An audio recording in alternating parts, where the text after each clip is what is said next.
Wouldn't believe I get nervous, would you?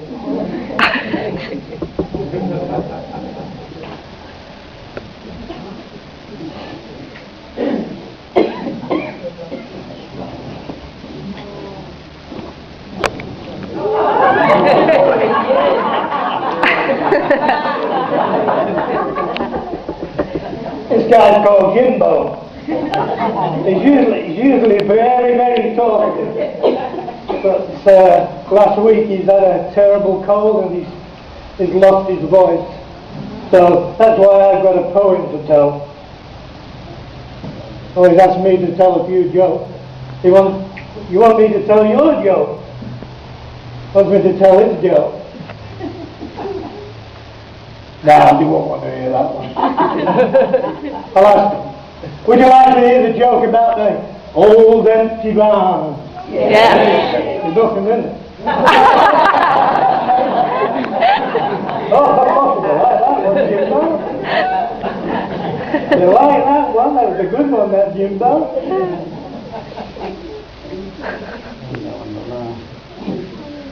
What? No, they won't like that one. No, I'm not telling that one. No. Oh, yeah, go on, I'll tell that one. Why do you bury politicians 100 metres down?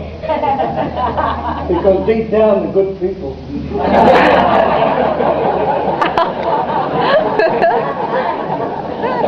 I'm trying my hardest to remember my jokes, but they're coming very slowly.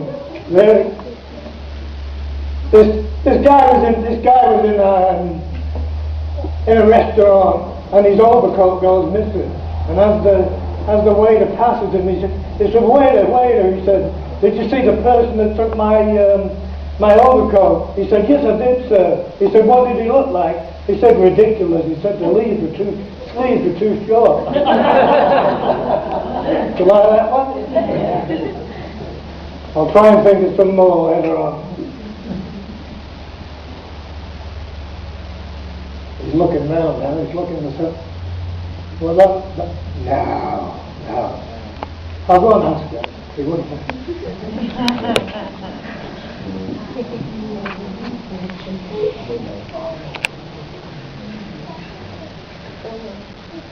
Don't get disappointed if he says no.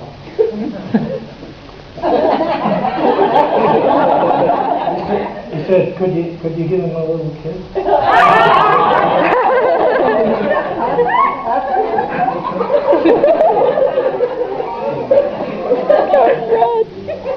No, I can't ask her. That's all.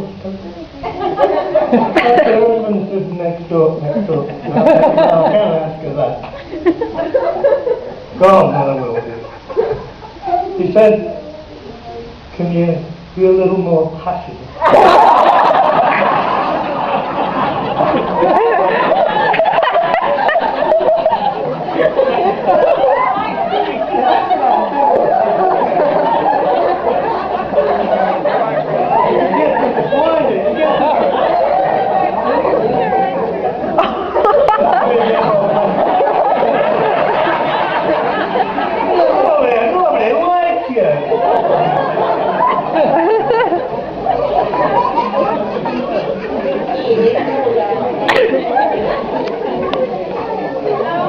He said, maybe I should have asked his husband. Maybe he'd be a bit more passionate. His nose keeps running. I'll tell you my poem, and then maybe some more of my jokes will come as I'm going along. There's a seaside place called Blackpool, and it's noted for fresh air and fun. And Mr. and Mrs. Ramsbottom went there with their Albert, their son. He was a grand lad, was our Albert, all dressed in his best, quite a swell. He had a stick with horses at angle, the finest that Woolies could sell. He didn't think much of the ocean, the waves were all fiddly and small, and nobody drowned it. In fact, nothing to laugh at all. So seeking for further amusement, they paid and they went to the zoo. where there's lions and tigers and camels, and all the ale and sandwiches too. And there was one great big lion there called Wallace, and his nose was all covered in scars, and he lay in a somnolent posture, with the side of the face on a bar. Now our Albert had heard about lions, and how they were ferocious and wild, and to see Wallace just lying there didn't seem right to the child. So straightway the brave little fellow, not showing a morsel of fear, took his stick with the horses at angle and stuck it in Wallace's ear. Well, you can see Wallace didn't like it, because given a kind of a roll, he pulled out and caged with it and swallowed the young lad whole. Now Pa, who'd seen the occurrence and didn't know what to do next, said, "Hey, Mother," he said, "your lion's just Albert." And Mother said, "Well, I'll be blessed." So the lion keeper was called for. He came and he said, "Now, what's to do?" My nose is funny. He said, "What's to do?" And Pa said, "Your lion's just eaten our Albert, and in his Sunday clothes too." Now, the lion keeper wanted no trouble, so he pulled out his purse right away.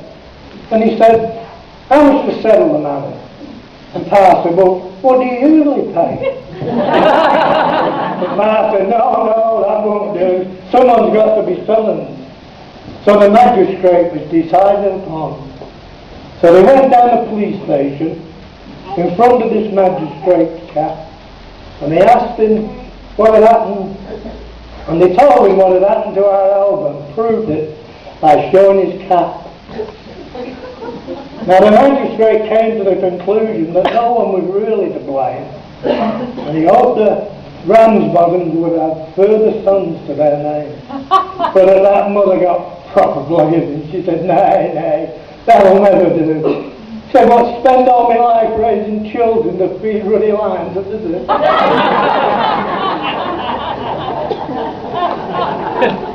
And Mr. Ship back there, I don't know how very, very close they came tonight. Because Mrs. Ship was my target. And Mr. Ship was my other target. But because he was on the back row, you got let off. You lucky girl, you. Thanks very much.